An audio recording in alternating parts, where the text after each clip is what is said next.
GD Birla সভাঘরে অনুষ্ঠিত হলো জমকালো নৃত্যনাট্যের অনুষ্ঠান। প্রখ্যাত নৃত্যশিল্পী তন্নি চৌধুরীর কত্থক নাচ প্রদর্শন। সুজয় প্রসাদের ভাষ্য পাঠে বৃহস্পতিবার এক মায়াবী সন্ধ্যা রচিত হয় জিডি বিড়লার সভাঘরে। কত্থক নাচের মধ্যে রয়েছে প্রেমের কথা, বিরহের কথা। এই কত্থক নৃত্য বিশ্বের দরবারেও ভারতকে ফের তুলে ধরবে বলে মনে করেন শিল্পীরা। 1.5 ঘন্টার মনোমুগ্ধকর অনুষ্ঠানে উপস্থিত ছিলেন কত্থক নাচের অনুরাগীরা।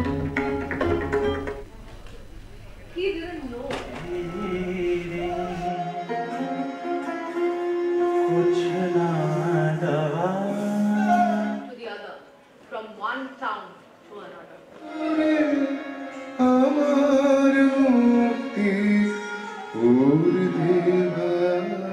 Smile on his face.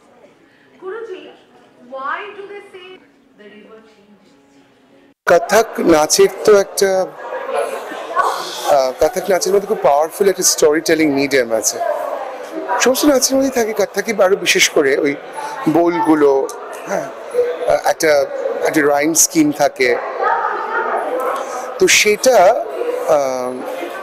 Amit Dasgupta আমি যে লেখাটা পড়লাম, সেটা কিন্তু একটা মানুষের নর্তক বা নৃত্যশিল্পী হয়ে ওঠার যে অভিযাত্রাটা, সেটা ধরার একটা চেষ্টা। আর আজকে যে অনুষ্ঠান, সেটা তো একটা আইকনিক এনসেম্বল, যেখানে পণ্ডিত রনু মজুমদার, পণ্ডিত তরুণ ভট্টাচার্য, অসীম বন্ধু ভট্টাচার্য, এর সবাই স্টেজে। তাদের সঙ্গে আমি স্টেজে উঠতে পারলাম, এটাও তো একটা বিরাট প্রাপ্তি